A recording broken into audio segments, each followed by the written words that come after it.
aburrido, pero bueno, yo me voy a centrar un poco en cuál puede ser el papel de la comunidad andaluza, teniendo un poco también al título de este panel, ¿no? El papel de Andalucía como nexo de unión entre España y Marruecos.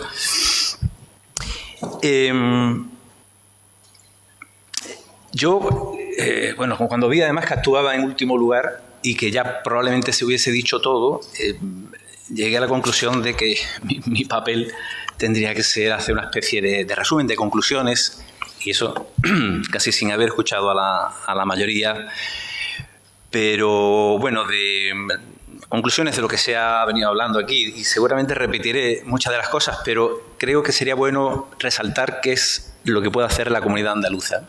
¿Cuál es el papel? ¿Hasta dónde podemos llegar?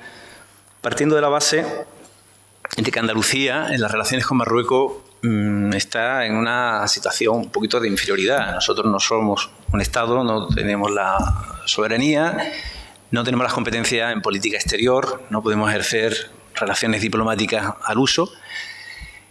Pero eso lo podemos ver también si le damos la vuelta en un sentido positivo, porque las relaciones diplomáticas y políticas entre España y Marruecos, por razones estructurales, que ahora no vamos a entrar, han tenido siempre, o podríamos decir que se pueden definir como un sistema pendular, ¿no? Vaivenes, que pasamos de una situación buena, a regular, a mal, al cabo de los años volvemos a regular, luego volvemos a estar bien. Bueno, pues eso, hay una serie de causas que nos llevan a eso y ya está.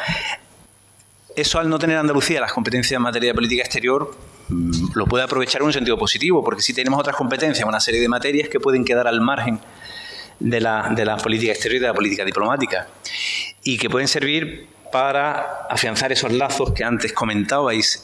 Son dos territorios que se conocen muy poco, para lo cerca que están, para la historia tan compartida que tienen. Se ha dicho aquí, por activa y por pasiva, estamos a 14 kilómetros, hemos tenido siglos de historia, sí, todo eso está muy bien, está muy bonito, pero realmente hay un gran desconocimiento. El desconocimiento genera desconfianza, y la desconfianza pues hace que haya estereotipos negativos desde un lado hacia el otro. Entonces, el papel que Andalucía puede jugar es buscar esos ámbitos que quedan un poquito al margen de las relaciones políticas y diplomáticas, como puede ser el turismo, se ha hablado aquí de turismo, el deporte, la cultura, la educación, la universidad, y esos ámbitos ahí sí tiene competencia la Comunidad Autónoma de Andalucía, por lo tanto ahí es donde debe de reforzar el papel. El hecho mismo de que estemos hoy aquí, la Fundación Tres Culturas, bueno, pues una entidad de tipo cultural que trata de afianzar relaciones culturales. En un momento determinado puede haber un conflicto político o diplomático entre España y Marruecos y no tiene por qué quedarse afectado el funcionamiento de esta casa, como de hecho en la práctica ha sucedido, ¿no? en alguna ocasión. Entonces, pensé que sería bueno recuperar un informe que a mí me parece buenísimo, un informe de casi 150 páginas que en su momento realizó el Instituto Elcano, que como sabéis es el think tank más importante que en materia de relaciones diplomáticas y política internacional existe en nuestro país.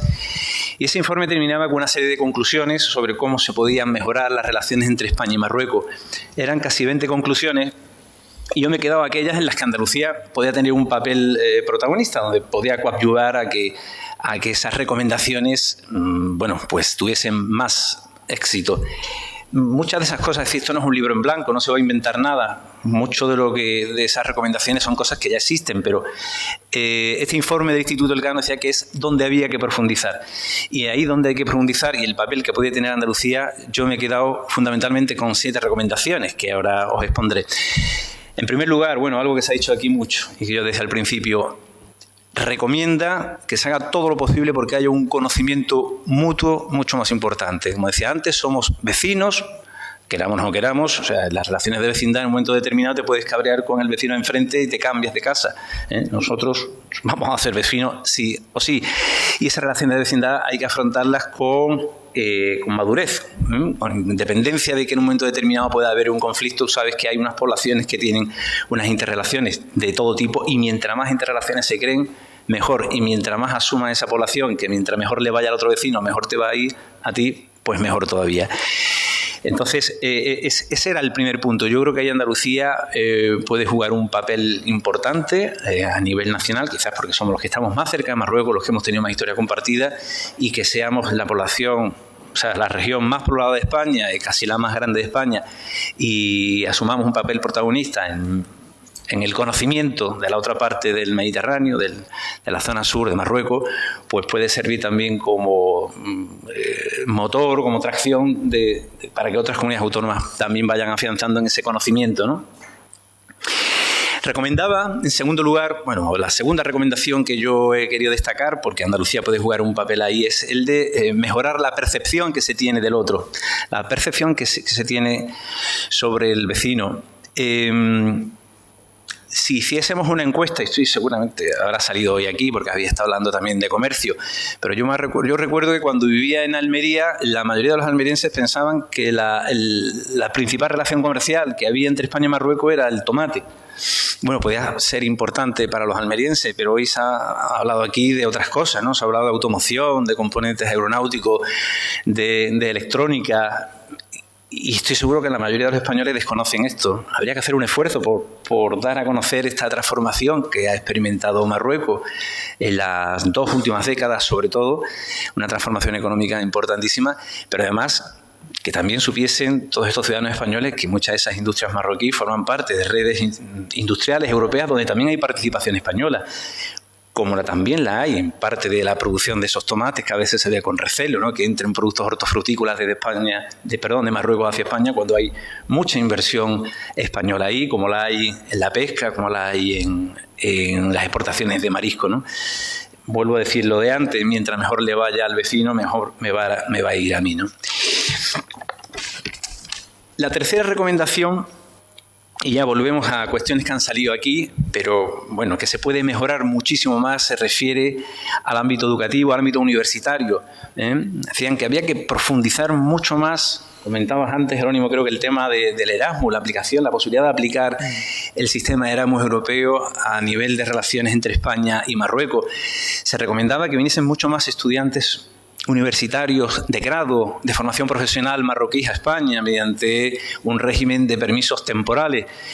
Esto es bueno para Marruecos, sería bueno para sus estudiantes, pero además es bueno también para lo que comentaba anteriormente, para cambiar la percepción mutua que se tiene. Es decir, si aquí viene, aparte de la inmigración menos cualificada, que procede del mundo rural, pero bueno, viene también porque ha sido demandada por los españoles, viene una migración más cualificada, por ejemplo, formada por estudiantes, ya sean de grado, FP o universitario, esos propios estudiantes cuando vuelvan a su país van a dar una imagen seguramente mucho más positiva de España, y a su vez los españoles que entren dentro del círculo de contacto con esos estudiantes marroquíes pues van a tener también una percepción mucho más favorable y mucho más positiva del país vecino.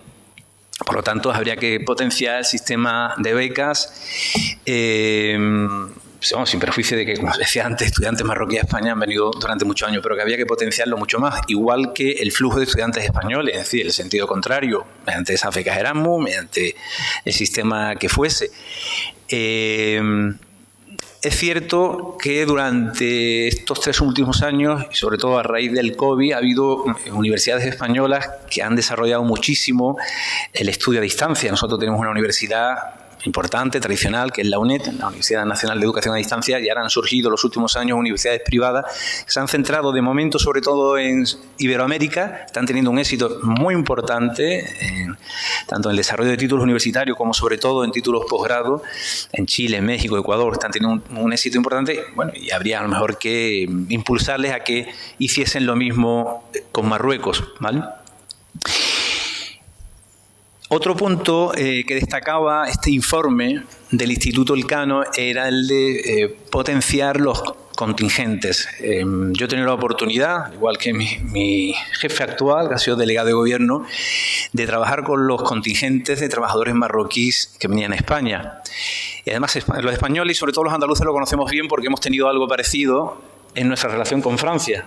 Todos los años, desde hace muchísimo tiempo, salen trenes cargados de trabajadores del sector agrícola desde España, sobre todo de Andalucía, Castilla-La Mancha y Extremadura, hacia Francia a participar en la recogida de la uva. Y se veía como algo normal y estaba bien organizado y, bueno, pues le beneficiaba a Francia y le beneficiaba a estos trabajadores españoles. Lo mismo se empezó a implantar hace ya años con los contingentes de trabajadores y trabajadoras, porque venían también muchas mujeres marroquíes a la recolección, sobre todo de la fresa en Huelva. En Huelva ha funcionado muy bien. Es cierto que en otras provincias andaluzas no ha funcionado tan bien y habría que tratar de mejorar eso. En Córdoba se está trabajando para, bueno, a ver si se puede copiar el modelo onubense. En Sevilla no termina de arrancar. Es decir, hay mucho recorrido. Aunque sea algo que ya está asentado desde hace muchos años en España, queda todavía mucho recorrido y hay ocasiones en las que realmente falta mano de obra. Y bueno, y a lo mejor había que plantearse extenderlo también a otros sectores. Este verano hemos escuchado y nos ha sorprendido a todos en los medios de comunicación cómo había una alarmante falta de mano de obra en el sector turístico. Después de los 2 años en los que el turismo ha estado en unos niveles muy bajos, ¿no?, por el tema de la limitación de los viajes, por culpa de la pandemia, de pronto ha habido una recuperación importantísima. Sabéis que España es el primer país del mundo en la recepción de turistas y en los últimos años incluso en la recepción de ingresos por turismo, y de pronto nos encontrábamos que como cuando se va a recuperar nos faltaba lo más básico, que era la mano de obra, y veíamos en los telediarios a gente, sobre todo restaurantes, bares, etcétera, quejándose de que no encontraban esa mano de obra y sin embargo pues no se habían desarrollado contingentes de, pues a lo mejor gente joven marroquí que estaría dispuesta a venirse a trabajar, que además ya no sería contratos de 1 mes o 2 meses, sino son contratos de temporada que pueden durar entre 5 y 6 meses. Trabajar en España y luego volverse con su ingreso, sus ahorros a Marruecos y estar allí pues en su país, ¿no? Esto es algo en lo que hay mucho recorrido y bueno, que habría que también que empezar a trabajarlo, y basándonos en la experiencia que hemos tenido con los contingentes de trabajadores agrícolas. La quinta recomendación que yo he extraído enlaza también con el primer punto, que es el de potenciar la cooperación cultural. Aquí tenemos un ejemplo, hay otros muchos ejemplos en España de instituciones que tratan de potenciar esos lazos culturales, como pueden ser, bueno, por supuesto, el Instituto Cervantes, pero también la Casa Árabe, el Instituto Europeo Mediterráneo, la Casa del Mediterráneo, etcétera. En relación con esto, se hacía también una recomendación de impulsar el estudio de la lengua española en Marruecos. Y vuelvo a lo de antes, tenemos mucha cercanía, mucha historia compartida, pero hay un gran desconocimiento. No solamente un desconocimiento entre las sociedades, sino quizás en el aspecto más importante a la hora de conocer una sociedad, que es conocer su lengua. Sé que se está avanzando en esto. Hemos estado hace 2 o 3 semanas en Marruecos y nos estaban contando que ya cada vez había más colegios que estaban incluyendo el español como segunda lengua extranjera, incluso en algunos casos como primera lengua extranjera, y que empezaban a crearse colegios bilingües. Bueno, hay camino, muchísimo camino por recorrer. Eso es, por supuesto, sin descartar que también los españoles puedan conocer la lengua de Marruecos, ¿no?, que realmente cuando vamos allí nos entendemos sobre todo en francés. Pero bueno, es un camino. Conocer la lengua es conocer también la cultura del otro país y por lo tanto, bueno, pues eliminar esas barreras de desconocimiento y con todo lo que ello conlleva.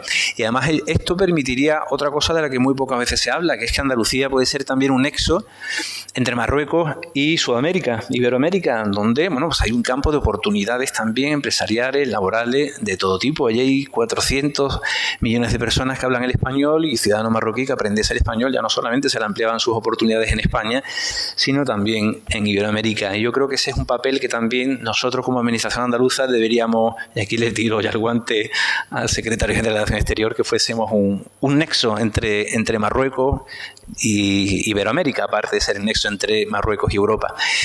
En conclusión,